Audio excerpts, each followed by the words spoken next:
Mga kaibigan, maligayang pagdating sa aking bagong explanation video. Ngayon ay sisimulan na natin ang talakayan tungkol sa House of Lies. Kung nagustuhan ninyo ang video, huwag kalimutang mag-subscribe sa aming channel na Cinema Insight English.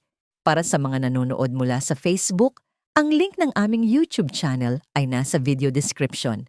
I-click lamang ang link at mag-subscribe upang makatanggap ng lahat ng mga update. Maraming salamat po sa inyong suporta. Isang bahay na nababalutan ng dilim ay hindi palaging guguho dahil sa mga kabit o mga anak sa labas. Madalas, bumabagsak ito sa bigat ng haliging tinatawag na ama. Magandang gabi, ako si Malisa at ngayong gabi bubuksan natin ang mga sugat na matagal nang nakatago sa pamilya Torcampo. Habang lumalalim ang House of Lies, lalong mahirap tukuyin kung sino ang tunay na biktima at sino ang halimaw. May mga lalaking ang takot ay hindi kailangang ipagsigawan. Isang tingin lamang ay sapat upang patahimikin ang buong sambahayan. Ganyan si Greg Torcampo, isang ama na nasanay na kontrolin ang lahat, pamilya, negosyo, emosyon.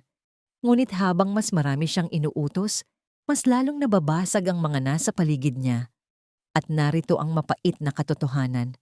Hindi sila pamilya dahil sa pag-ibig, kundi dahil sila'y nakatali sa takot. Pakinggan si Paulo.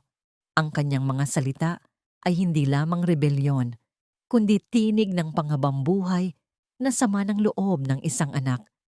We are all afraid of you. Isipin mo, kapag ang mga anak ay naaalala ang kanilang ama, hindi sa pagmamahal, kundi bilang bangungot, anong uri ng buhay ang kanyang itinayo? At nang sisihin ni Greg ang mga babae, mga kabit at pagtataksil, bumalik ang kutsilyo sa kanya. Marahil ang tunay na pagkawasak ay hindi ang pagtataksil, kundi si Greg mismo. Tingnan si Edward. Pinili niya ang kalmadong salita kaysa galit. Ngunit ang katahimikan ay maaaring pinakamakapanindig balahibo. Katahimikan na nanginginig, sapagkat itinatago nito ang mga tao ng nakabaong sakit.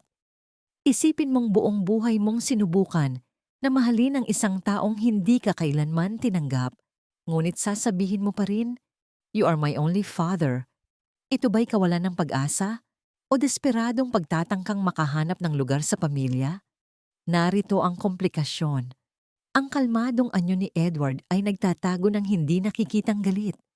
Bawat banayad na parirala ay may anino ng lungkot at paghihiganti. Ang mga lumaki ng walang pagmamahal ay nagiging pinakapatawad o pinakadelikado kapag sumabog ang nakabaong galit. Si Marge ay kakaiba. Sa unay tila ipinaglalaban lamang ang karapatan ng kanyang asawa.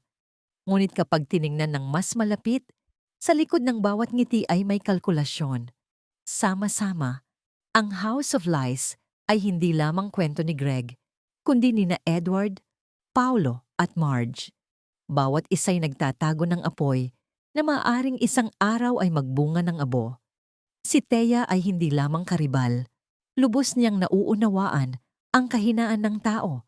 Naghihintay ng tamang sandali upang angkinin ang kanyang lugar. Ang kakaibang kislap sa kanyang mga mata, ito ba'y malasakit o pananabik na sakupin ng kontrol? Maging si Marge ay umamin. Alam ni Thea kung saan eksaktong tatayo. Ang tanong, hanggang saan siya handang lumaban para sa kapangyarihan? Nang biglang bumagsak si Greg, tahimik na dumating ang karma. Isang atake sa puso, isang katawan na masyadong mabigat sa kasalanan. Ngunit mas nakakatakot ang reaksyon ng mga nasa paligid. Walang tunay na pagkagulat, walang dalisay na simpatya. Ang kanilang mga mata ay may anino ng galit. Ang sandali ni Edward ang pinakatrahedya. Inamin niyang bahagi ng kanyang sarili ay nais na mamatay si Greg. Ngunit nanatili siya sa tabi nito, sapagkat gaano man kasakit, ama pa rin niya si Greg. Dito umikot ang kwento. Marahil ang tunay na sentro ay hindi si Greg, kundi si Edward. Habang ang iba'y nag-aagawan sa mana, paulit-ulit niyang sinasabi na nais niya ng ama, hindi pera. At madalas, ang hindi naghahangad ng kapangyarihan ang nagiging pinakakarapat-dapat. Ngunit nakakatakot isipin, kung dumating ang araw na mapagod si Edward sa pagiging mabuti, wala nang makakapigil sa kanya. Maaari mong tuklasin pa ang tayranya ni Greg, ang sama ng loob ni Paulo, ang nakabaong galit ni Edward, ang kalkulasyon ni Marge, o ang ambisyon ni Thea upang makita kung paanong ang pagbagsak ng pamilyang ito ay hindi tungkol sa mga tagalabas, kundi sa apoy na matagal nang naglalagablab sa loob. Nang humina si Greg, nagbago ang balanse ng kapangyarihan sa loob ng bahay. Ang dating kinatatakutan ay naging walang laban at ang dating tahimik ay nagsimulang magkaroon ng tinig. Ngunit sa pamilyang tulad ng Torcampo, ang mga digmaan ay hindi natatapos, nagpapalit lamang ng hari.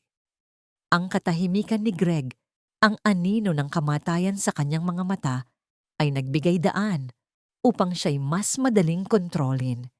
At habang sina Marge at Thea ay nag-uusap tungkol sa mana, marahil hindi nila napansin na ang tunay na labanan ay para sa isip ni Greg.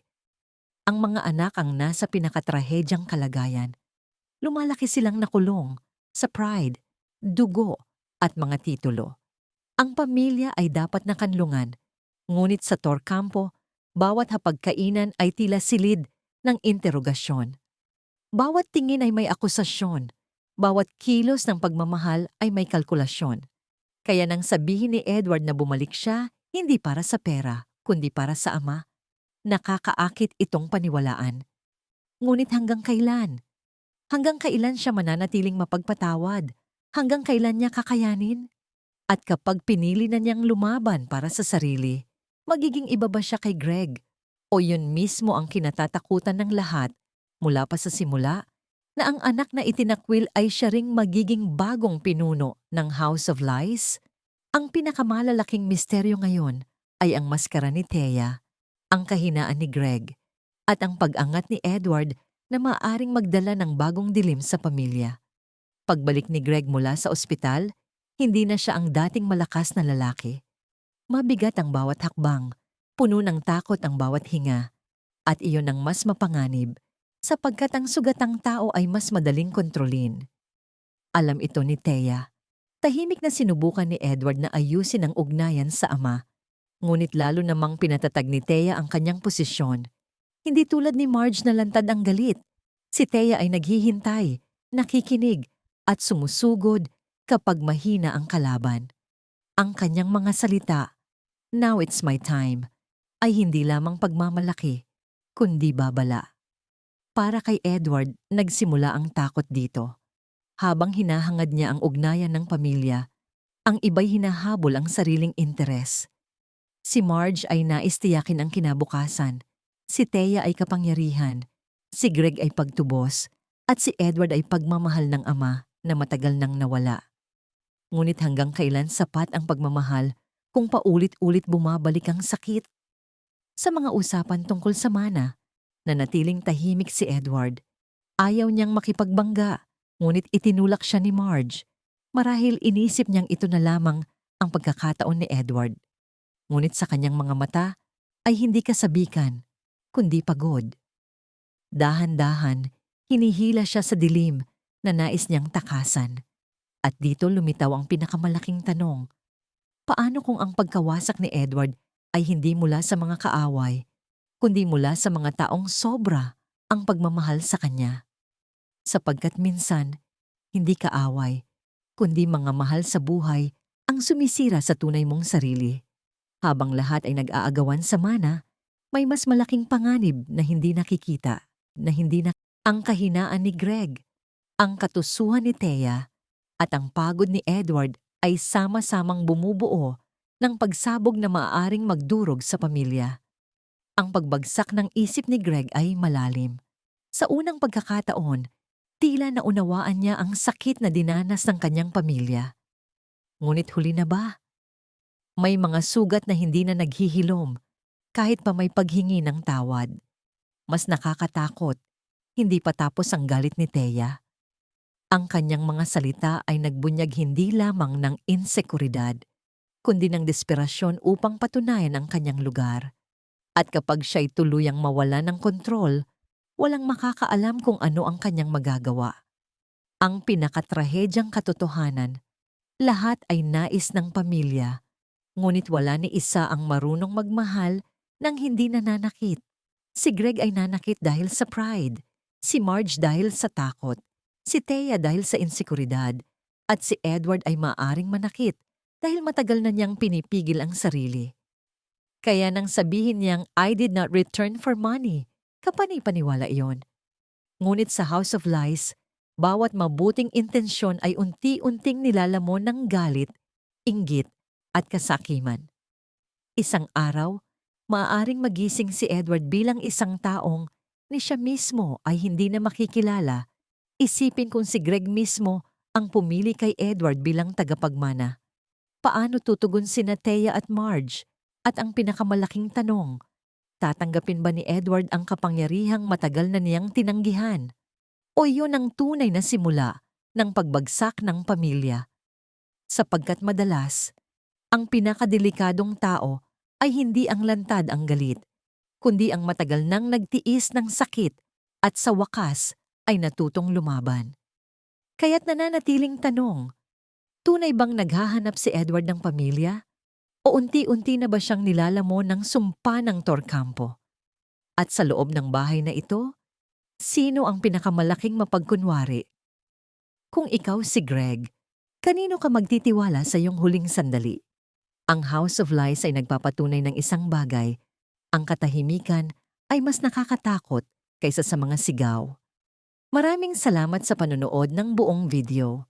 Para mapanood ang susunod na episode explanation, huwag kalimutang mag-subscribe Cinema Insight English Channel.